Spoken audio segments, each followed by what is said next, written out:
Hola muchachos, muy buenos días. La mañana de hoy pues tuve como una pequeña crisis existencial donde no sabía si venir a hacer este video o no hacerlo, pero mi recomendación es que ustedes no dejen las cosas que tengan pendientes para el día de mañana. Si tienen la oportunidad de hacer algo, háganlo ahorita para que el día de mañana no se arrepientan de haberse quedado con las ganas de haber hecho algo. Así que señores, no siendo más, nos encontramos por aquí en la Comuna 3 en la ciudad de Medellín, conociendo este sitio que la verdad es muy bonito y es muy transitado y muy visitado por muchas personas. Mi primera recomendación es que vengan con un guía, que algunos cuadros, algunos grafitis que están pintados en las paredes tienen un significado, y para nosotros pues no estamos acostumbrados a ver estos grafitis todos los días, pues no vamos a saber qué quería expresar el artista que lo pintó en este sitio. Además de esto, el turismo es la principal actividad económica de algunas de las personas que trabajan aquí, y de esta forma apoyamos a la mejora de la economía en este sitio. Para llegar aquí es muy sencillo, solamente deben tomar el metro y bajarse en la estación San Javier. Y en la salida de la estación van a ver muchos guías que le van a ofrecer sus servicios para hacerle el tour por toda la Comuna 3. De allí pues toman un bus o un taxi, que el bus lo que vale son 1.500 pesos, lo pueden pagar en efectivo o con la tarjeta cívica, y el taxi lo que valen son 8.000 pesos, 8.000 o 6.000, no es tan caro. Y yo principalmente les recomiendo iniciar el tour por la parte de abajo. La primera estación que tienen que visitar sí o sí es el Museo de la Comuna 3. Allí hay una persona muy especial que trabaja con su hijo, que les va a contar un pequeño resumen de todo lo que se vivió aquí en la Comuna 13 y cómo se ha ido transformando poco a poco en un sitio muy turístico y muy visitado.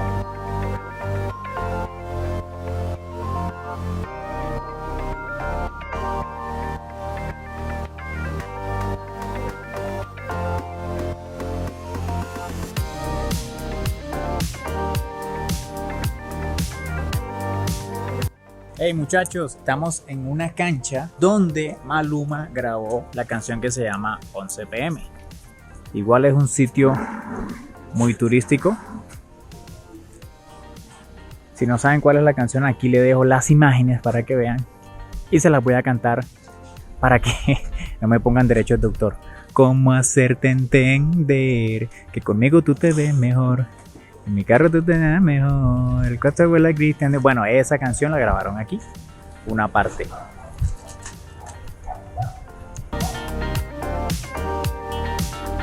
Buenos días, chicos. Pues este es un poquitico de todo lo que nos tocó ver anteriormente aquí en nuestra Comuna 13. Zona guerrillera donde delinquían guerrillas FARC y ELN. ¿Conoce?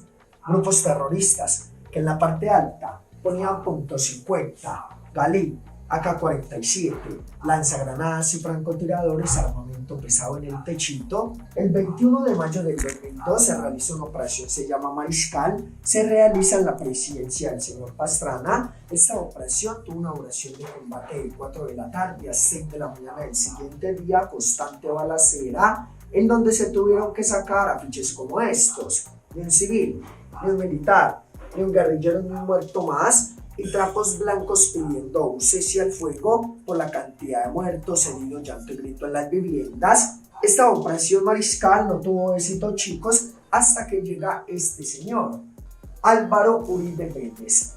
2 meses después de haberse posicionado en la presidencia de la República de Colombia, realizó una nueva operación que recibe el nombre de Operación Orión. Se realiza el 16 de octubre del 2002, aquí lo podemos comprobar. Esta operación Orión tuvo una duración de combate de 2 días con 3 noches, constante balacera, con el encuentro de más de 1.500 hombres de las fuerzas especiales, el más bajo de estatura aproximadamente de 1,90 m, por fin ingresan al sector, pero lastimosamente con paramilitares encapuchados señalando falsos positivos. Paramilitares son quienes hacen el trabajo sucio de los militares. Falso positivo es cuando te acusan a ti de un acto que tú no has realizado. En este caso bajaban la gente que iba a estudiar o a trabajar de los buses para señalarlos como guerrilleros por una recompensa, o los sacaban de las casas amarrándolos con los cordones de los zapatos sin importar el género, si fueras un hombre o una mujer. ¿Por qué? Porque si un encapuchado de estos te señalaba a ti como un guerrillero le daban 500.000, si te señalaban como un comandante guerrillero le daban 2 millones de pesos. Vulgarmente señalaban hasta la madre de chicos. Yo cuento esa historia, chicos, porque mi padre fue un falso positivo. Él iba a estudiar al SENA. Esta es una universidad pública pagada por el gobierno. Lo bajaron de un bus de estos y un encapuchado de estos lo señaló como un comandante guerrillero.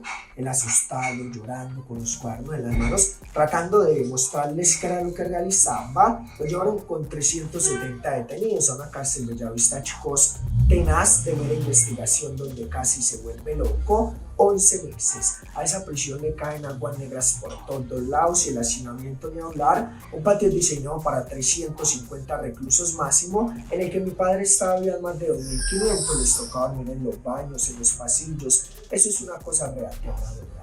11 meses. Y a los 11 meses nos dan una carta diciendo que la Fiscalía General de la Nación, por medio de la presente, le daba a conocer que ni ese juzgado ni ningún otro de la rama judicial lo requería. Por lo tanto, presentaban excusas a él y a la familia por el error cometido. Con eso nos solucionan todo, chicos. Y como les dije, demandar no se podía porque el que demandaba lo asesinaban y le desaparecían toda la familia. Incluso no fue una, fueron muchas. Pero muchas las situaciones aquí en este sector, así, chicos, por los falsos positivos. Bendito Dios. Veamos otra situación.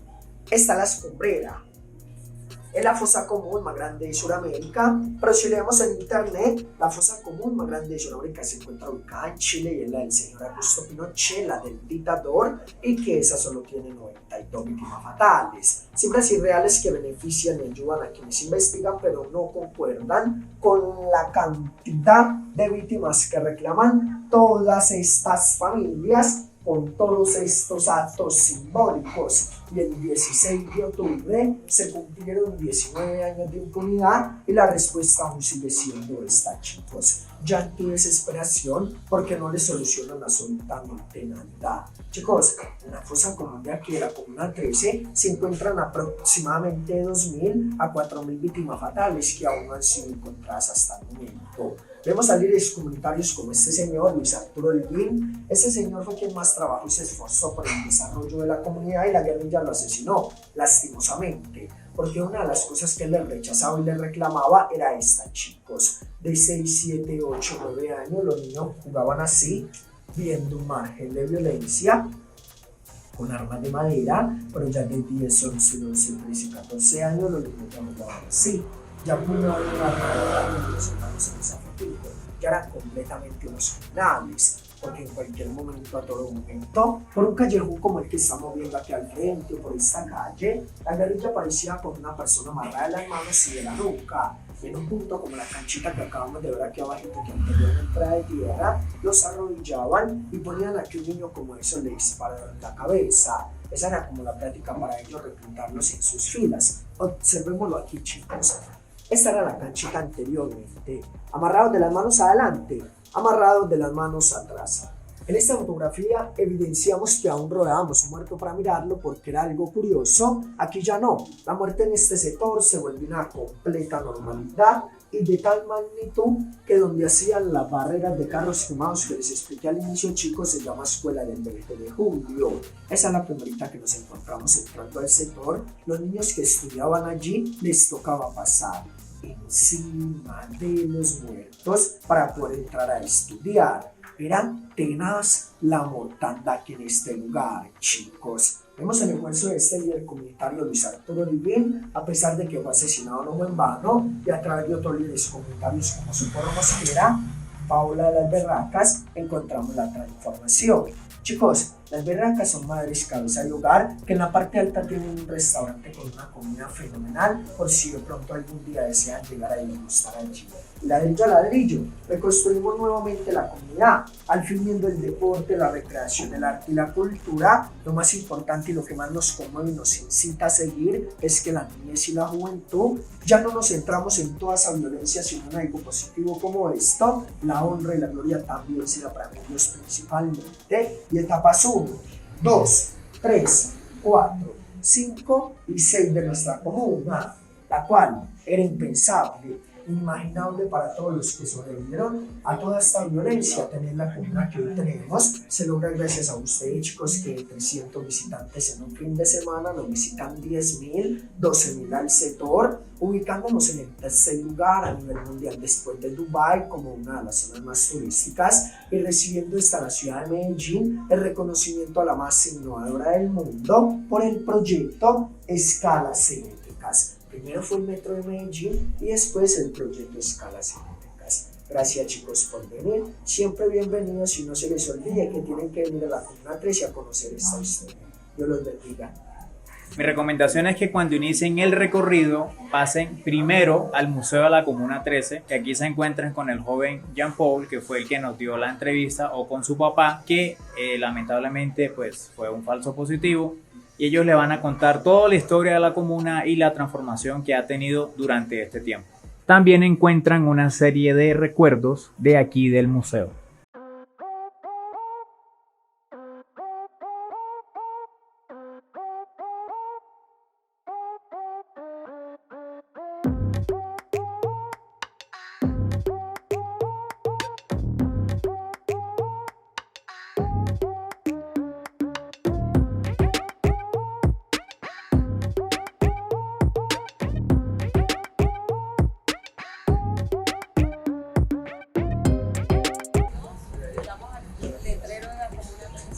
Está solito, adelante. Gracias.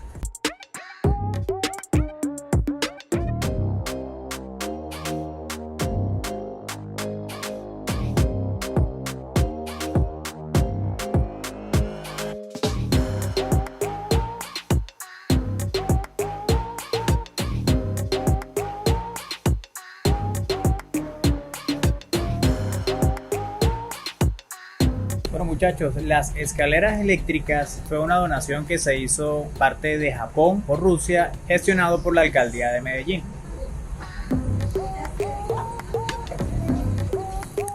Poco a poco los habitantes del sector las fueron pintando, le fueron adornando los murales, así como vemos acá, y poquito a poquito se convirtió en un sitio turístico.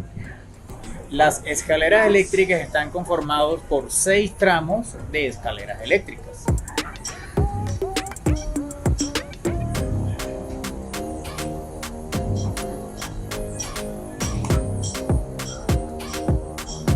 Esto que vemos aquí es un mural, y este mural pues representa la mano del Estado el día que se hizo la Operación Orión, que fue el 16 de octubre del 2002, y lo que el artista quiere representar aquí es que pues se jugó a la suerte o al azar con las personas de la comuna. De esta forma ocasionó pues mucha tristeza a causa de todos los problemas que hubo aquí por esa operación. Esto representa pues las 2 tanquetas que intervinieron el día de la operación, y esos colibríes que ustedes ven allá con unos cascos de guerra representan los helicópteros, que pues según dicen los residentes de acá, esos helicópteros disparaban hacia la población.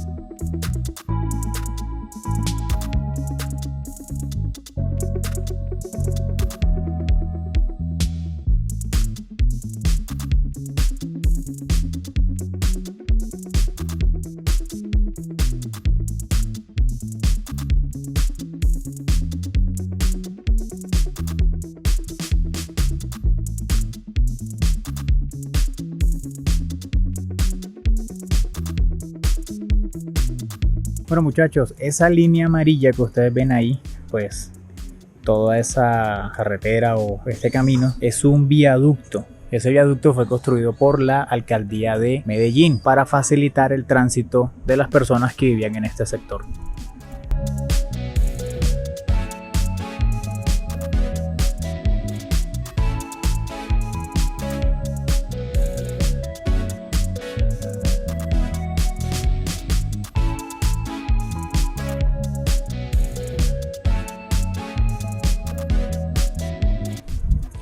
Vemos muchos cuadros, mucha arte en todo este sector.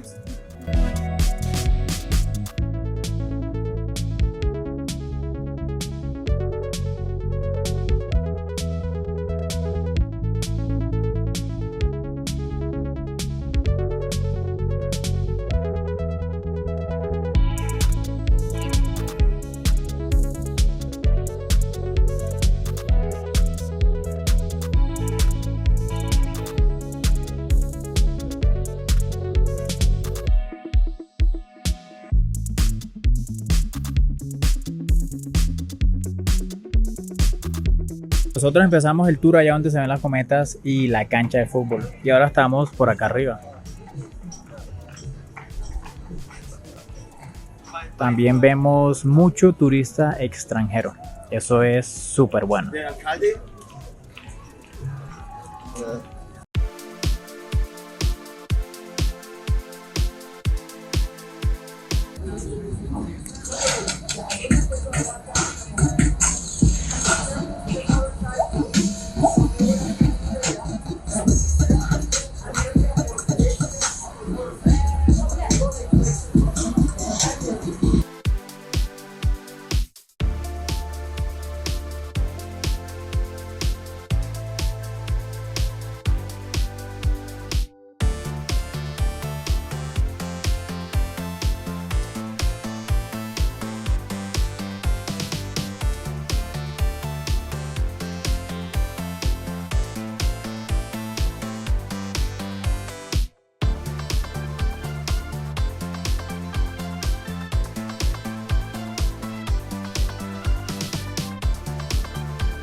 Miren estos logotipos de camisetas.